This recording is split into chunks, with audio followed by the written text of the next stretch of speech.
I slowed down in front of a familiar white house with blue shutters, gathering my wits. 2 years. I hadn't seen my family in 2 whole years, and every time I returned to Lawrence, I felt a strange mixture of nostalgia and anxiety. The sound of Mr. Pratt's lawnmower across the street, the smell of jasmine from Mrs. Andrews's garden all was the same. And my father's house, the same cracked sidewalk leading to the porch, the same old swing on the porch. I turned off the engine, took a deep breath, and looked at myself in the rearview mirror. Tessa Hackett, 27 years old, tired eyes after a 5-hour drive. The phone in my bag jingled quietly. Surely Wes. I smiled, imagining how annoyed he was now at the drawn-out meeting. "I'll be there tonight, hang in there," the message read, and I felt a pang of disappointment. I wished he was there right now, not hours from now. There were voices and laughter coming from the house. The family barbecue was clearly in full swing. I got out of the car, pulled on my dress, and headed toward the house, picking up the bag of gifts. Marnie spotted me first. My older sister was at the grill with a glass of wine, talking excitedly to my father. She stopped half speaking at the sight of me and smiled broadly. "Tess, at last! We thought you were going to stand us up again." She set down her glass and came over to hug me, the scent of expensive perfume, the perfect style, the flawless manicure. Marnie always looked like she'd just stepped off the cover of a real estate magazine after all. The image of a successful realtor demanded conformity. "Hi, Marnie." I hugged my sister awkwardly, trying not to wrinkle her snow-white blouse. "Sorry I'm late. Traffic on the highway." "It's okay. We're used to waiting." She pulled away and gave me an appraising look. "Have you lost weight? And those dark circles under your eyes? Working your ass off in your lab?" Typical Marnie, caring and condescending. "The usual workload," I shrugged, walking into the yard. My father set aside the grill tongs and hugged me tightly. "The prodigal daughter is back," he grinned. "She hadn't shown up in 2 years. Is that a new car you got?" "Yeah, I bought it with Wes last year," I said casually. "Not bad for a scientist rat," my father chuckled. "Where's your hubby? Did he leave us in the lurch again?" "He had an important meeting. He'll be back later." "He's always busy." Dad shook his head. "We've seen him only 3 times since you two got married." I didn't say anything. I didn't want to explain that Wes ran a company with an annual turnover in the tens of millions. They wouldn't understand anyway. Mom came out of the kitchen with a big bowl of salad. "Tessa, finally." She put it down and gave me a hug. "You're getting skinny, baby. Are you eating right?" "Of course, Mom," I smiled. "It's just been a lot of work lately." "All that fertilizer you've been using?" Mom shook her head. "You should get a real job like Marnie. She sold her house for $500,000 last month, by the way. Can you believe that?" "Congratulations," I nodded to my sister, who smiled smugly. "That's just the beginning," Marnie said with a wink. "I've got a couple more properties in mind. By the end of the year, I think I'll be at the next level of sales." "Good for you," I forced out a smile. "Where's Westcott?" Mom asked, looking around. "He didn't show up again?" "He's delayed. He'll be here tonight." "Of course he is," Marnie snorted. "There's always an excuse. Sometimes I think you're making him up." "He's in business, Marnie," I said tiredly. "Not everyone can quit at a moment's notice." "Come on," my sister laughed. "I'm just kidding. It's just weird that your husband's always absent from family gatherings. He didn't even show up last Christmas." "We had a business trip to Japan," I said calmly. I explained. "Yeah," Marnie snorted skeptically. "Japan on Christmas Day. Very convenient." Uncle Boyd appeared in the yard, a loud, large man with a perpetually red face. When he saw me, he smiled. "Look who's honored us with his presence. Our scholar." He came over and clasped me in his arms. "How are your worms doing?" "I don't have worms, Uncle Boyd." I broke free of his grip. "I'm in the organic fertilizer business based on—" Yeah, I remember, something with waste," he interrupted, waving his hand. "You found something to do, digging in shit." He laughed out loud at his own joke, and his father joined him. "Leave her alone, Boyd," Mom interjected. "She's got some education, not like some people." "What good is an education?" Uncle grinned. "Does it make any money?" I was silent again. It seemed pointless to explain that our company, Terrasynthesis, had made more money in the last quarter alone than Uncle Boyd's auto shop had made in its entire existence. Tessa's always been a dreamer. Mom smiled, stroking my shoulder. But it's okay.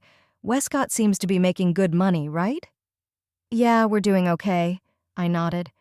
Does he still work for that company? Something to do with your fertilizer? Mom asked. We started a company together, Mom. Terrasynthesis. Oh, yes, that's right, she nodded without much interest. Marnie, honey, help me with the appetizers. Marnie, throwing me a condescending glance, followed Mom into the kitchen. I stayed in the yard with my dad and uncle. So, Tess, my uncle sipped his beer from the bottle, when are you planning on having kids?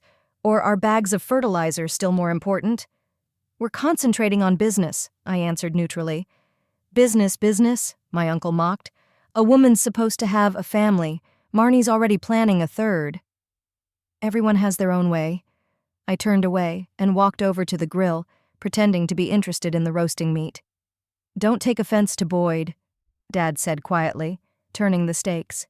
He cares about you in his own way. I know, Dad. I smiled wryly. How's your business really going? Dad asked. Are you keeping it afloat? I almost laughed. Staying afloat was how they pictured our work. A company that in 3 years had grown from a basement lab to a company with international contracts. Yeah, it's good, I nodded. We're expanding. I'm glad to hear that. My father patted me on the shoulder. The main thing is to have enough for bread and butter, right? I nodded again, feeling the familiar irritation building inside me. Never once did they ask me details about my work, about what we'd accomplished. It was always something frivolous to them. Child's play. Marnie returned with a tray of appetizers, followed by her mother with a bottle of wine. Girls, help me set the table, Mom commanded. Marnie and I obediently began setting the plates and utensils. How's your Brad? I asked my sister, thinking of her husband. He's fine, she smiled. He got promoted last month. He's now the regional sales manager. Congratulations. I was really happy for them. Yeah, now we're thinking about a bigger house. Marnie leaned toward me, lowering her voice. We've got one in Overland Park, in an upscale neighborhood. 4 bedrooms, pool. Sounds wonderful, I smiled. Are you and Wes still living in that apartment? Her tone turned sympathetic. I almost choked. Our house in that apartment was a 3-story penthouse in the center of the city, overlooking the river and with its own roof terrace. Yeah, we're fine, I shrugged. Don't worry. Marnie patted my arm. You've got a long way to go. We can't all be successful at once. I didn't say anything, concentrating on folding the napkins. By 4 o'clock, the yard was filled with relatives, cousins with their wives and kids, Aunt Polly and her new boyfriend, a few neighbors. Everyone asked about Wes, and each time I patiently explained that he would be arriving later. With each explanation, more and more doubt appeared in their eyes. Maybe he left you and you're hiding it, giggled Cousin Dottie after the 3rd glass of wine. Dottie! Aunt Polly reprimanded her, but it was evident that she was interested in the answer. Wes is coming tonight, I said again, beginning to lose patience. Come on, Tess. Marnie put her arm around my shoulders. We all know how it is. Men don't always live up to our expectations. There's nothing wrong with my husband, I pulled out of her embrace. Sure. Marnie looked back at Dottie. I moved to the far end of the table, feeling the anger boiling up inside. 2 years ago, I would have snapped, but now I just took a deep breath and a sip of wine. Their opinions didn't matter anymore. Uncle Boyd sank into the chair beside me, his face flushed from the beer and the heat. You know, Tessa, I always told your father you thought too much of yourself. He patted my knee. Always with your books, your laboratories. Life is passing. Marnie's a good girl. She's got 3 kids, a house, a car, a husband. Marnie's got 2 kids, Uncle Boyd, I corrected him. Yeah? He frowned. Oh, that's right. Anyway, you got it. You're still in your test tubes. How old are you now? 27? It's time to think about kids, not your career. Thanks for the advice. I smiled dryly. I'm not giving advice. He downed the rest of his beer. I'm just telling it like it is. A woman should create a family, not... What do you do there? Developing organic fertilizers based on recycled food waste, I said in one breath, knowing he wouldn't listen. That's right. Uncle Boyd stood up, swaying. You're doing shit like I told you. He laughed loudly and headed for the refrigerator for another bottle of beer. Marnie materialized beside me again. Don't mind your uncle. She sat down in his seat. He's been unbearable since the divorce. It's okay, I shrugged. I'm used to it. You know, Marnie lowered her voice. I've been thinking. I know someone at the drug company. Maybe you should talk to him. I mean, you've got the education, the experience. It's better than messing around with fertilizer. Thank you, but I'm happy with my job, I said with a smile. Tessa. She took my hand. I'm worried about you. How long do you have to do this? Westcott's a nice guy, but you don't have a lot of prospects. I heard you tell your mom that you live in the same apartment. Marnie, I gently released my hand. Really, it's okay. Wes and I are happy and content with what we have. Look, she sighed. The offer still stands. You can always count on me. When she stepped away, I pulled out my phone and texted Wes, please come over soon. They're at it again. The reply came almost instantly. I'm on my way. Hang in there. I'll be there soon. I smiled and tucked the phone into my pocket.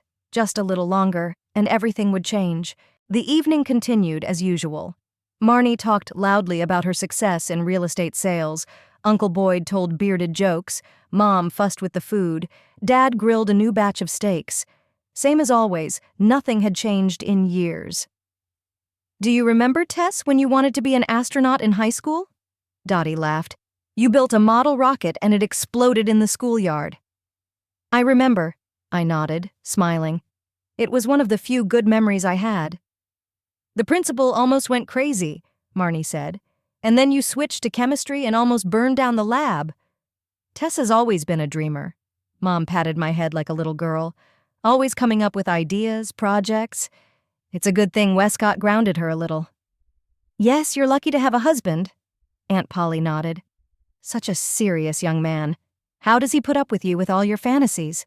They all laughed, and I forced myself to smile with them.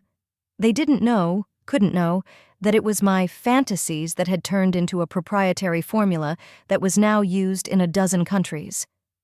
Where, by the way, are these fertilizers of yours sold? Suddenly asked my father. I have never seen them in stores. We work mainly with large agricultural holdings, I replied. But there is a retail line, but it's just not available in Lawrence yet.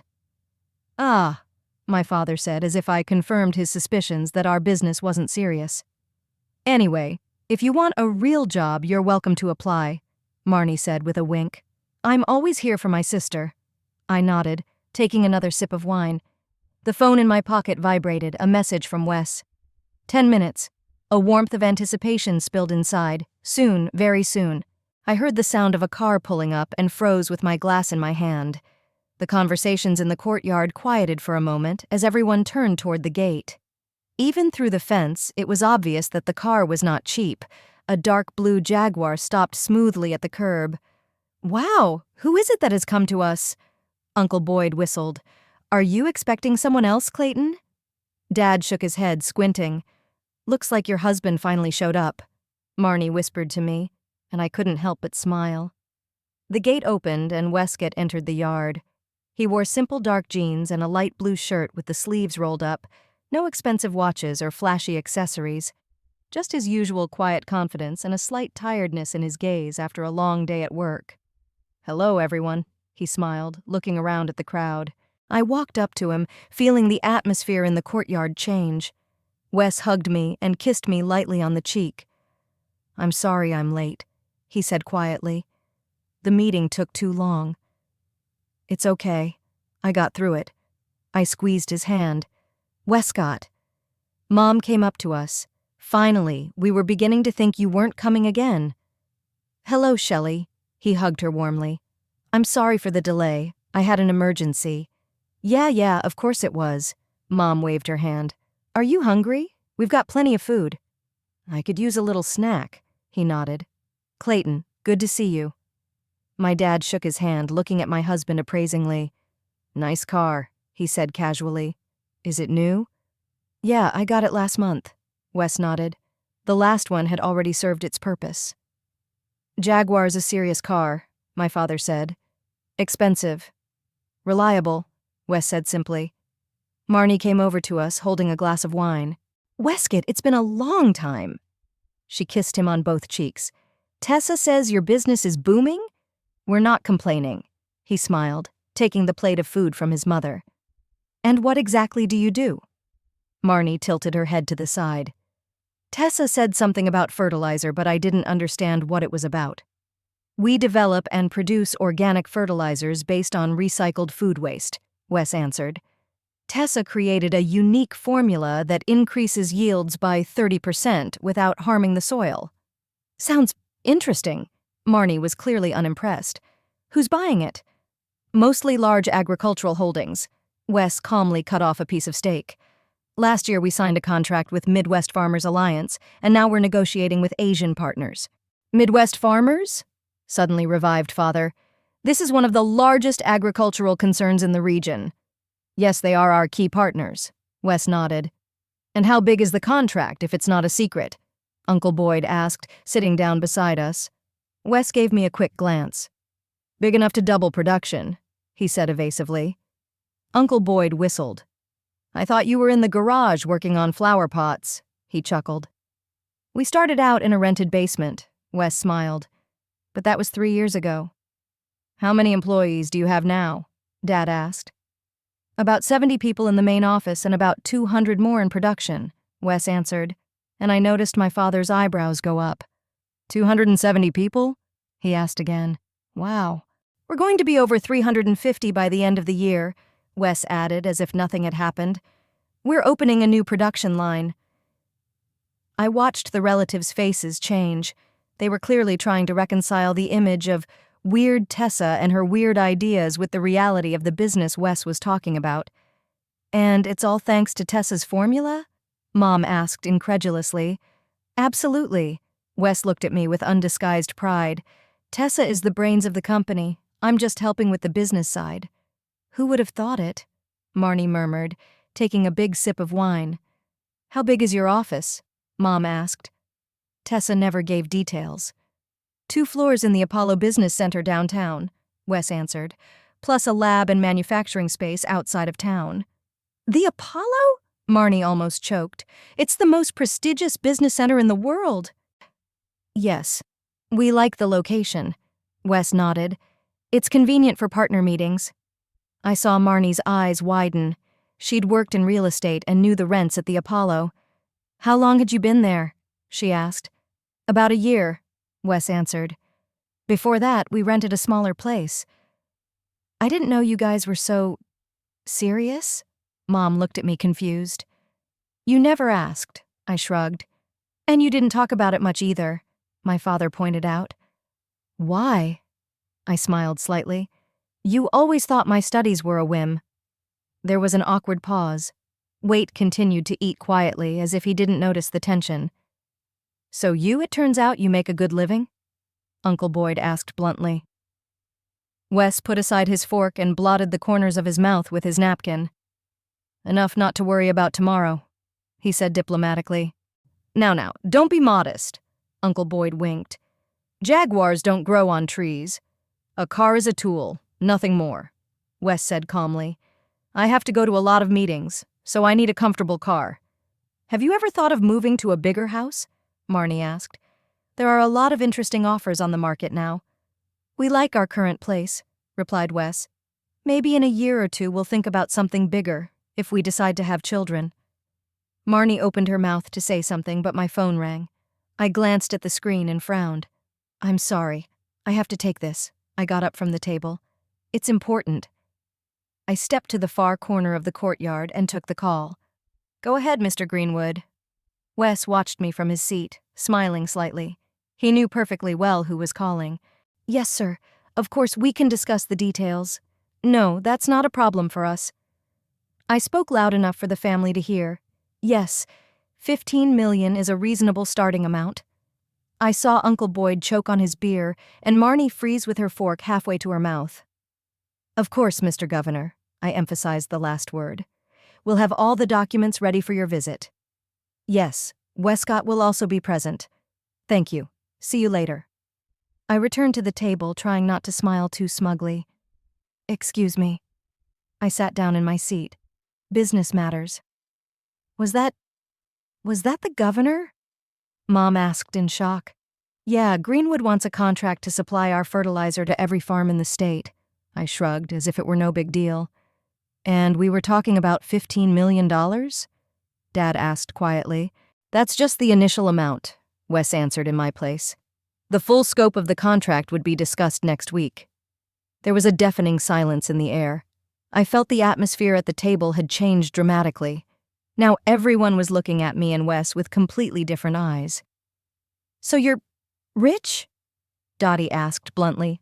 Dottie! Aunt Polly shushed her. That's no way to ask. It's all right, smiled Wes. I wouldn't say we're rich. We have a successful business that is growing well. We reinvest most of our profits into development. But still, Dottie insisted, are you millionaires? Wes gave me a questioning look and I nodded faintly. Technically, yes, he answered. But those are just numbers on paper. What's more important is that we're making a product that actually helps people and doesn't harm the planet. Wow, Mom exhaled. And it's all thanks to Tessie's fertilizer? Thanks to her ingenious formula, Wes corrected. Tessa created something that turned the organic fertilizer market upside down. Our products are already used in 7 countries, and that's just the beginning. I watched the faces of my family change. Shock, disbelief, and then a gradual realization. What they'd thought for years were my pointless experiments had turned out to be a multi-million-dollar business. Why didn't you ever tell me? Mom asked, turning to me. You were never interested, I shrugged. When I tried to talk about my research, you always changed the subject. But that's amazing, she exclaimed. My daughter is a successful entrepreneur. A scientist, Wes corrected her. Tessa is a brilliant scientist first and foremost. Business is a corollary. Uncle Boyd got up from the table and walked over to Wes, clapping him on the shoulder. Look, kid, why don't you give the old man some money? He laughed, but his eyes were full of interest. I'd like to expand my auto shop. Boyd! Father was outraged. What are you talking about? Come on, I'm kidding. He put up his hands defensively, but it was obvious he wasn't kidding. We are always open to interesting business proposals, Wes answered diplomatically. If you have a specific business plan, we can discuss it. Ha! You hear that, Clayton? Uncle Boyd winked at his father. Your son-in-law is ready to invest in my business. I said we can discuss it, Wes clarified. It's not a promise. Marnie, who had been sitting silent until then, suddenly perked up. Speaking of business, she moved closer. I'm working with some terrific properties. Maybe you'd be interested in investing. The returns are fantastic. What kind of properties? Wes asked.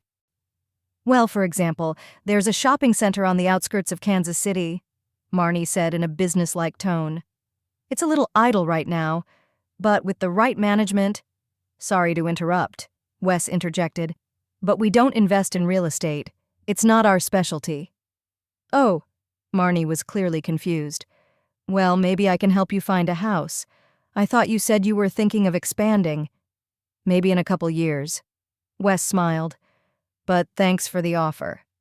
I looked at my family and didn't recognize them. The same people who had been patting me on the shoulder an hour ago were now looking at us with respect and even awe. It was both funny and sad at the same time. Tessa, honey, my mom sat down next to me. You have to tell me all about your business. How did you get started? How did you get so successful?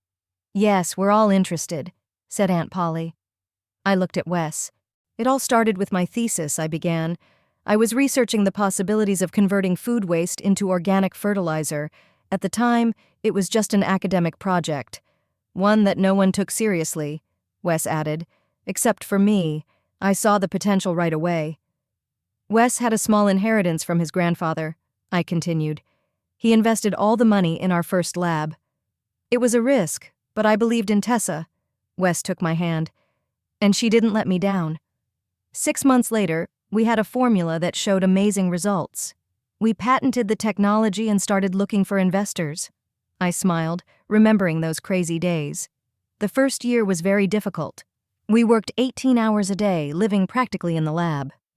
But when the test results came back, investors lined up, Wes added. Everyone wanted a stake in our technology. And what, now your company is worth? Dad didn't dare to finish the question. At last estimate, about $120 million, Wes said calmly. But that's a conservative estimate. If the negotiations with the Asian partners go well, the figure could double. I watched as my father sank slowly into his chair, shocked by what I'd heard. $120 million, he whispered. Oh my God. But that's all on paper. I decided to soften the information a little. Our shares in the company, our assets, our intellectual property. It doesn't mean we have that much cash. But still, Mom exhaled, you're rich. We have enough money to live comfortably and grow the business, Wes replied diplomatically. Wes's phone rang and he apologized, stepping aside to answer it. I was left alone with my family, who looked at me as if seeing me for the first time. Why didn't you ever tell me? Dad asked quietly. Would you have believed it? I looked him in the eye. Every time I tried to talk about my work, you or Uncle Boyd would make jokes about crap and waste of time. Dad looked away, and I could see the shame in his eyes. We just didn't understand, he mumbled. All those scientific terms. It's not the terms, Dad. I shook my head. You just never believed in me. To you, I've always been a strange girl with ridiculous ideas. That's not true. Mom tried to object, but I held up my hand. Mom, please, let's be honest, at least for now. You've always held Marnie up as an example to me, practical, down to earth, with clear goals, and I was the weirdo with my test tubes and formulas. Marnie sat silent, twirling her wine glass in her hands. She had a strange expression on her face, a mixture of envy and distrust. We're proud of you, Tessa, Father said at last. We really are. Maybe now. I smiled weakly. When they found out that my whim was making millions. And before? No one answered. Wes returned to the table, tucking his phone into his pocket. I apologize. He put his hand on my shoulder. Jamieson from Agrotech called, and they have some new data on the field trials. Is it good news? I asked. Great, he smiled. Yields are 12% higher than projected. That's worth noting, I smiled back. Uncle Boyd immediately raised a bottle of beer. To the success of terrasynthesis, he proclaimed, and to our Tessa, who has always been the smartest one in the family. Everyone seconded the toast, and I couldn't help but notice the irony of the situation. The same man who had spent hours ridiculing my delusions was now toasting me. The rest of the evening passed in a completely different atmosphere. The relatives peppered us with questions about the business, about our plans, about how we'd met Wes. Marnie sat a little apart, occasionally inserting a comment about her real estate accomplishments, but now they sounded faded against the background of our stories. Is it true you live in a penthouse? Dottie suddenly asked. Marnie told me you were still in the same apartment. I shot a quick glance at my sister, who blushed instantly. I was just guessing, she muttered. Tessa never said they'd moved. We bought the penthouse at River Tower about a year ago, Wes replied. 3 floors, roof terrace, river view. We love it. River Tower, Marnie paled. It's the most expensive apartment complex in the city. It's conveniently located, Wes shrugged. It's right next to the office. I watched my sister bite her lip, trying to control her emotions. All her life she'd thought she was more successful, more practical, more worthy. And now her world was crumbling before her eyes. The evening slowly flowed into night. The lanterns hung around the perimeter of the courtyard created a cozy illumination, and the cool breeze brought relief after a hot day. Most of the guests had already dispersed, only the closest relatives remained. I sat in a wicker chair, watching how the family dynamics had changed over the past few hours. Marnie cast confused glances in my direction every now and then, as if trying to reconcile the image of the weird little sister with the reality of a successful businesswoman. Mom fussed around Wes, offering him a refill of dessert or another cup of coffee. Dad, unaccustomed to silence, occasionally asked questions about our business, listening carefully to the answers. Only Uncle Boyd, who had been drinking heavily the night before, remained the same, loud, self-righteous, and tactless. "No, you listen to me, boy." He leaned across the table to Wes. "I've been in business for 20 years. My auto shop is the best in Lawrence. I know what I'm talking about." Wes nodded patiently, sipping his non-alcoholic beer. His face remained unruffled, but I knew that behind that calmness lurked fatigue. It had been a long day, and Wes didn't like idle chatter. "You think you've accomplished a lot with your fertilizer?" Uncle Boyd continued, waving his beer bottle, "but a real business is built on other principles." "What are they?" Wes asked politely. "Old connections, son." Uncle Boyd slammed his palm on the table. "You gotta know the right people, shake the right hands, buy the right people a drink. That's the secret." "Interesting theory." Wes smiled slightly. "Not theory practice." Uncle Boyd pounded his chest. "I could teach you a lot of things. For instance, how do you negotiate with suppliers? I bet you overpay." I saw Marnie and Dad glance at each other, clearly embarrassed by my uncle's assertiveness. But Wes remained unfazed. "We have a good relationship with our suppliers," he replied. "We work on trust and mutual benefit." "Trust, mutual benefit," Uncle Boyd interjected. "You're talking like a child. In business, you need grip, toughness. I don't let my suppliers get away with it. I go to my competitors when they jack up the price." "And how does it work?" Wes asked. "Sure," Uncle Boyd nodded smugly. "I keep a tight grip on them." "Well, we all have our methods," Wes concluded diplomatically. I could see that my husband was bored with the conversation, but he was too polite to interrupt. Deciding to save the situation, I rose from my chair. "Wes, would you help me with dessert?" I nodded toward the kitchen. "Sure." He got up from the table with visible relief. We went into the kitchen together, leaving Uncle Boyd to speculate about business in the void. "Thanks," Wes said quietly when we were alone. "A little more and I wouldn't have been able to take it." "I know," I smiled, pulling a cheesecake out of the fridge. "Uncle Boyd's in his repertoire. How did you grow up in a family like that and stay normal?" Wes shook his head, helping me put the dessert on the plate.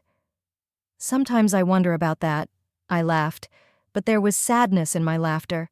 We heard heavy footsteps and turned around to see Uncle Boyd standing in the kitchen. "Hey, where'd you run off to?" He leaned against the door jamb. "I was just about to tell you how to negotiate with customers." "We're making dessert, Uncle Boyd." I pointed to the plates of cheesecake. "Oh, good." He nodded and staggered over to Wes. "Now, about the customers. The most important thing is not to make them feel superior. You always have to keep the upper hand, you know?" Wes nodded patiently, and I could see the muscles in his jaw tighten, a sure sign that his patience was wearing thin. "I wonder," Uncle Boyd said, squinting, "how much do you really make? Just be honest. No corporate tricks about company value or any of that nonsense. How much a month do you make?" I froze with a cake knife in my hand. Wes, usually reserved and diplomatic, was silent for a moment, as if deciding what to do. "You know, Boyd," he finally said quietly, "I don't think this is the most appropriate topic for a family dinner." "Come on," Uncle Boyd clapped him familiarly on the shoulder. "We're family. No secrets. I'm just wondering how successful this fertilizer of yours is." I wanted to intervene, but Wes shook his head. "He can handle it." "Okay." He set the knife aside and turned to my uncle. "If you're really interested, I can give you some figures, only they'll stay between us, okay?" Uncle Boyd nodded vigorously, his eyes alight with curiosity. "My base salary as CEO of the company is $750,000 a year," Wes said calmly, "plus an annual bonus depending on profits. Last year it was about $2 million. Dividends from our share of the company are another $3.5 million a year. Tessa, as Chief Scientific Officer and creator of the technology, gets about the same. That's not counting the value of our stock, which goes up every year." I watched Uncle Boyd's jaw slowly unhinge. He'd obviously expected to hear a solid sum, but not like this. Six million a year?" he mumbled. For 2 people? About that? Wes nodded. But we reinvest most of it in company development and charity. Uncle Boyd sank exhaustedly into the nearest chair. And all this? Because of fertilizer? He looked at me like he was seeing me for the first time. Tessa's innovative technology, Wes corrected him. Which, by the way, you've all been ridiculing for years. I noticed movement at the kitchen door and turned around to see Marnie, Mom, and Dad standing there. It was clear from their faces that they'd heard the whole conversation. Dessert's almost ready. I broke the silence. Who wants cheesecake? No one answered. Marnie was staring at me wide-eyed. Mom had her hand over her mouth, and Dad just stood there with his head down. I'll go see if there are any guests left in the yard, Uncle Boyd muttered, rising from his chair. He squeezed past the relatives frozen in the doorway and disappeared down the hall. There was an awkward silence. Wes came over to me and put a hand on my shoulder, a supportive gesture I appreciated so much. Tessa, Mom finally said in a shaky voice, we didn't know. Of course we didn't know. I smiled softly. You never asked. But you could have told us, Marnie suddenly exclaimed. All this time you've been letting us think. What exactly, Marnie? I looked her in the eye. That I'm a failure? That my ideas are useless? That my husband is just a clerk in a small company? Marnie looked away, her cheeks flushed. I never said you were a failure, she mumbled. Not directly, I agreed, but every time I came home, you found a way to emphasize how successful you were and how weird I was with my scientific ideas. I was just worried about you. Marnie crossed her arms over her chest. I wanted you to take a safer path. Like yours? I raised an eyebrow. Selling houses in the suburbs and dreaming of a house with a pool? Tessa, Wes said warningly, but I shook my head. No, Wes, I think it's time we had an honest conversation. I turned back to my family. For years you've thought I was weird, impractical, and cloudy. You thought my research was bliss, a waste of time. When I tried to explain what I was doing, you dismissed it or worse, laughed. We just didn't understand. Dad tried to justify himself. All those scientific terms. It's not about terms, Dad. I shook my head. You could have just stood by me. Tell me you believe in me, even if you don't understand what I do. We've always believed in you, Mom countered, but there was no confidence in her voice. Really? I smiled sadly. When I got the research grant, you said it was a waste of taxpayers' money. When I defended my dissertation, you asked if it was time for me to get a real job. When Wes and I started the company, you worried we'd go broke and be penniless. Mom lowered her eyes, and Dad shifted uncomfortably from foot to foot. We meant well, he said quietly. We were worried about your future. I know, I nodded. And I'm not accusing you. I'm just stating the facts. You never believed in my path, and now that it's turned out to be a success, it's hard for you to accept. Tessa, we're proud of you. Mom stepped forward, trying to take my hand. We really are. We are now. I didn't pull away, but I didn't respond to her gesture. When they found out that my fancy was making millions, what would you say if Wes and I were still working in a basement lab, trying to make ends meet? No one answered, and that silence was more eloquent than any words. Look, Wes intervened, I think we all need a little time to process what happened. It would be good to come back to this conversation when the emotions have calmed down a bit. You're right, I squeezed his hand gratefully. We should probably get going. It's been a long day and we have to get up early tomorrow. But you were going to stay the night, Mom exclaimed. I've prepared your old room. Some other time, Mom. I shook my head. We have to be in town early in the morning. Because of an important meeting with the governor? Marnie's voice was full of bitterness. No, because of the meeting with the Japanese investors, Wes said calmly. They're flying in at 6 a.m. and we promised to meet them at the airport. Marnie looked away, clearly embarrassed by his barb. I'll help you pack, Mom offered, but I shook my head. No need, Mom. All we have is a bag of presents we haven't even had a chance to unpack. We went back to the yard, where Uncle Boyd had already poured himself another shot of whiskey and was sitting in the corner, deep in thought. When he saw us, he tried to smile, but it was a fake smile. Are you leaving already? he asked. Yes, Uncle Boyd, I nodded. I have to get up early tomorrow. Sure, he waved his hand. Big bosses, important business. I understand. There was a mixture of envy and respect in his voice, a strange combination I'd never noticed in him before. We said goodbye to everyone, trying to do it as naturally as possible. We hugged Mom, shook hands with Dad, nodded to Marnie and Uncle Boyd. No one tried to hold us back, as if everyone realized that we really needed to leave. When we got into the car, I felt strangely relieved. It was as if the weight I'd been carrying for years had finally fallen off my shoulders. Are you okay? Wes asked, starting the engine. More than okay, I smiled, looking at the house I'd grown up in. You know, I always thought I cared about their approval, that I needed to prove to them that I was worth something. And now? And now I realize I've outgrown that need. I shook my head. I don't need their approval or their admiration. It's enough that I know my own worth. Wes smiled and squeezed my hand. I've always known that, he said, from the first day we met. We pulled onto the road, leaving behind my parents' house and the family standing on the porch watching us. I didn't look back. Instead, I looked ahead, at the road leading into town, where our real lives awaited us.